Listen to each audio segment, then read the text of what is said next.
तालुक्यामधील आमचा तालुका आहे वेल्हा तालुका राजगड.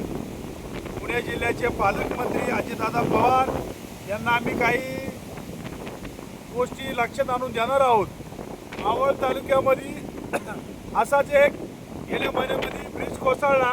त्या ब्रिजचं त्यांच्याकडे ऑडिट होतं का नव्हतं, त्यांनी असाच एक बोर्ड लावला होता. आता हा ब्रिज याचा हा बोर्ड लावला आहे.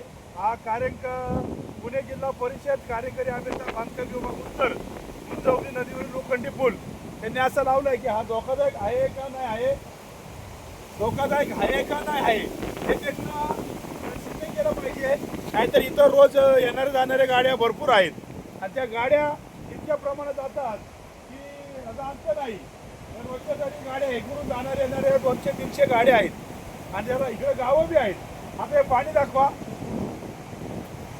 आणि जे ह्या ब्रिजवर उभा आहे हा ब्रिज खरंच कमकुवत पद्धतीचा आहे का नाही, यांनी ऑडिट केलंय का बरं. हे इथं त्यांनी उन्हाळ्यामध्ये तसा जे ब्रिज बांधला होता, आज हे पाणी एवढं चाललंय ह्याला कारणीभूत प्रशासन आहे.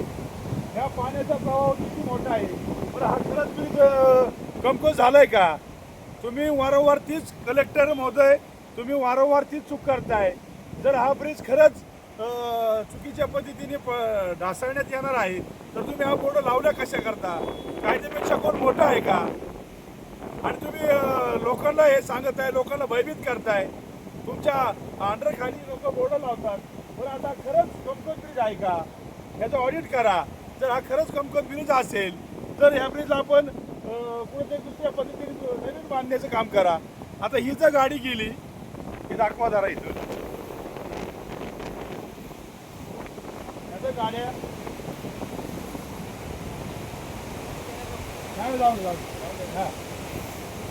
आता ही गाडी जी चाललेली आहे आता हे लोकांचा भयभीत होत्यात. लोक विचारतात की बाबा हे बंद केलंय का पूल.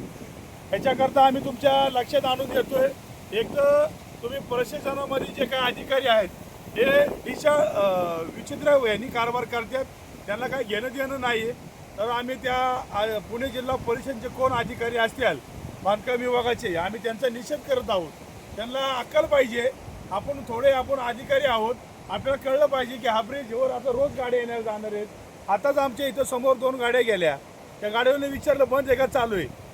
म्हणजे याला कारणीभूत तुम्ही. जर उद्या मोठी हानी झाली तर त्याला कारणीभूत पुणे जिल्ह्याचे पालकमंत्री अजितदादा यांना आम्ही निवेदन तर देणारच आहोत. पण त्यांच्या लक्षात आणून देतोय की असे जे अधिकारी आहेत त्यांना तुम्हीच वटणे आणू शकता की बाबा हा खरंच ढासळणार आहे ब्रिज तर हा बंद करा. नसेल ढासळणार तर तुम्ही हा बोर्ड जे लावलाय हा कशाकरता लावलाय हे चुकीचं आहे. याच्याकरता तुम्ही हा ब्रिज खरंच पडणार आहे का खरंच पडणार नाही आहे याचं तुम्ही माहिती कशी करून देणार. तुम्ही बोर्ड तर लावलाय. त्याच्याकरता आम्ही तुम्हाला एवढ्या 2-4 दिवसात भेटणार आहोत.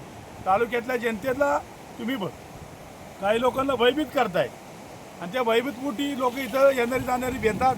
एखाद्या वेळेला खरंच दुर्घटना घडली तर याला जबाबदार कोणी. त्यामुळे अशा बोर्ड लावताना तुम्ही सतर्कपूर्वक तो बोर्ड लावा आणि तो बोर्ड लावत असताना तो एक तर ब्रिज बंद करा आणि मग तुम्ही तुमची कामं करा. मग तुम्ही बोर्ड बी लावलाय, लोक येणारी जाणारी बी जातात. त्याच्याकरता काय आहे, आम्ही किती बोललं तरी शेवटी हा बोलण्या इतकाच भाग आहे. पण आम्ही स्वतःची दक्षता घेऊन पुणे जिल्हा परिषदला जाऊन बांधकाम विभागांना भेटून हा विषय आम्ही मार्गी लावणार आहोत. आणि दलित उत्पन्नतर महाराष्ट्र राज्य व सर्व संघटना आम्ही एकत्रित काम करतो.